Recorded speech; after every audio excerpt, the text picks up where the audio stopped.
Just 3 years ago, he was still playing cricket in the bush. This week, he was named to spearhead Australia's attack in the upcoming Ashes series. But Phillip Hughes isn't just any player. At only 20, he's already being compared to some of the greats. You're about to meet a young man facing huge expectations, but taking it all in his stride.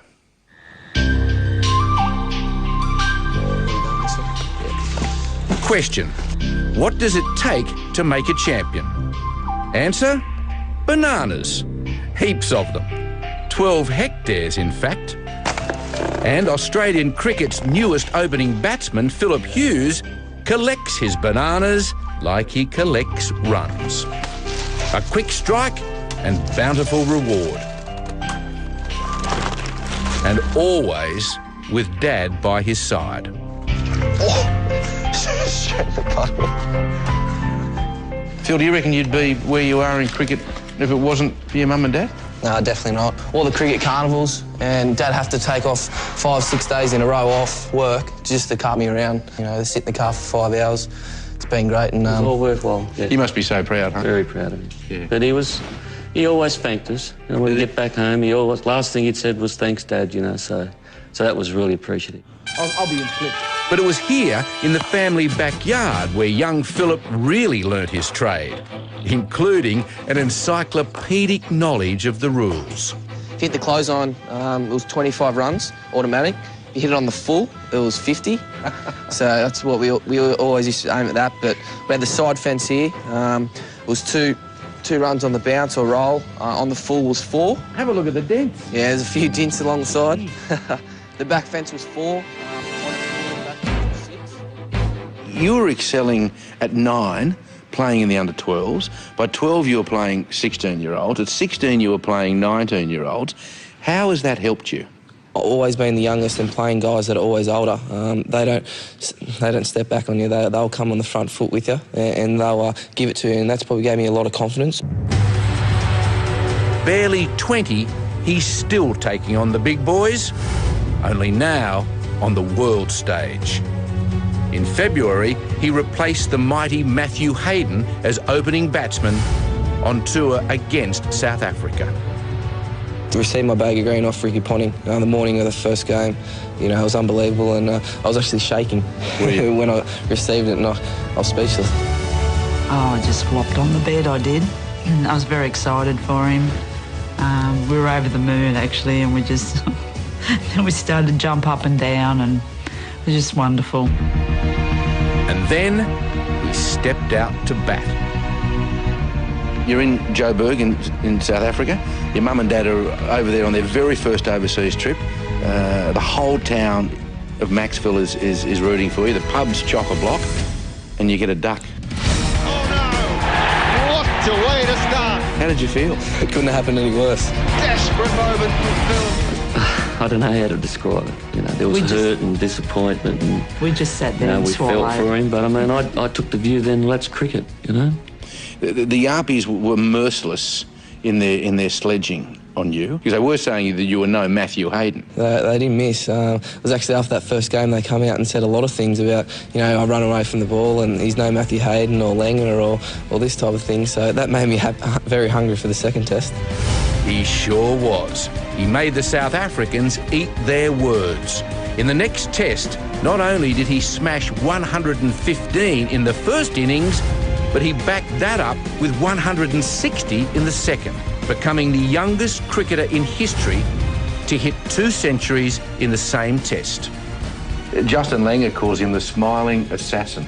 You like that? I love it. I love it. The smiling assassin just kept smiling at them. Definitely, you know, that's all I could do, walk down and smile at him. Back in the northern New South Wales town of Maxville, it was a very Aussie homecoming for this hometown hero. In Maxville, there's no doubt this modest young man could be Bradman in the making. Probably couldn't have been done without the support of our community. So that's wonderful that they can join in and now watch him on television, you know. Batter or bowler? Both? Yeah, both. Beautiful. But it's not all one-way adoration. This bloke will never forget where he's come from. Hi everyone, it's always great to be back. And at the Maxville Ex-Servicemen's, the club that sponsored him throughout his boyhood cricket, he's now established the Phillip Hughes Scholarship for Country Boys to train in the big smoke. It's not easy from the country, and I figured that out, and, you know, to get back to the community, you know, I'm that pumped about it, and I'm sure we'll go to plan. What about this one? How prophetic is that these days after having already broken 2 Bradman records? Watch out, Bradman. Yeah, that was, I think, there was a clipping in the paper about... Because you Could have been about 8, 9 years ago, that. Oh, yeah, well, it's the year 2000, so I think you were 11. Oh, wow. Later, in the dining room, Cheers, everyone. time out to dine out on Phillip's achievements In the Aussie team. with Dad Greg, Sister Megan and his very down-to-earth mum, Virginia. You prefer Phillip than Phil? Yes, I do, Mike. Yes, with 2 L's. I've never been able to call him Phil, so it's always Phillip. Different tones of Phillip. Phillip. Phillip. Look at me. Look at me. What's it like having a famous brother? Yeah, it's different, but, you know, he's always been my brother. It's pretty cool to have him on the TV and the papers and everything, and at school a few more people talk to me, but nah. He'll always be Phillip to me, and yeah, I love him heaps, so that's I'm lovely. very proud of him, so yeah. On the full of the back fence was 6. We had the chook pen, that was 6. On the 4, on the rolls, on the bounce was 4. We had this little garden patch here, that was 2 on the bounce. In a year or so, he could be earning up to $500,000 a year, probably a household face in Australia and famous in other countries. Could all of that change him? No, I don't believe so, you know. He's there to play cricket, and I don't think it'll change him, you know. Because of his foundation too? Yes. His family? Yeah. So the boys give you a hard time over your diamonds in your ears, the country boys? Yeah, when I get back there's a bit of cheek there. What do they say? Turn into the city boy now, have ya? That's one thing he reckons he'll never turn into. Big paydays may be just around the corner, but the land is in his heart and soul.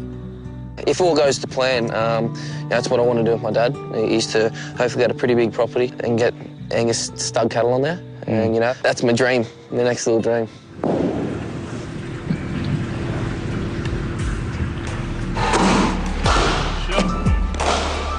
His style may not please the purists, but it's brutally effective. His boyish looks masking his ferocious intensity and concentration. Greg, if you had to sum up what that something special is that Phillip has, what would you say? Toughness, dedication. And his smile. Well, we know where he gets that from, Mother, don't we? The Steve Ball medalist for 2008-2009, Phillip Hughes. All through his career, Phillip Hughes has been 2 and 3 years ahead of his age group, always leapfrogging the rest. And now he's right where he wants to be. Massive. Would maybe the ultimate dream be to captain Australia? Oh, definitely, you know, growing up as a kid, you know, you love to, but, you know, I'm happy playing, you know, it's just a great thing. I'm happy where I am. Age of 20, couldn't be happier, to be honest, but, you know, hopefully it may be one day, but, you know, it's something I haven't thought about, yeah. Well, Phillip, good luck and keep smiling at him. Definitely, thank you, thanks a lot. Yeah, we had buckets around, we had signs on the fence, which aren't there now, and if you hit the sign, they'd be automatically 50 or 100, depending on which one you'd hit. Also, if you hit it over the fence, it was just 6 and out. So if you had 6 to win, you just have a bit of a whack and didn't matter if you got out.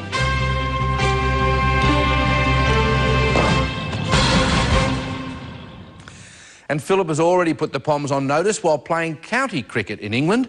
His run rate has been greater than Don Bradman's during his first tour there in 1930.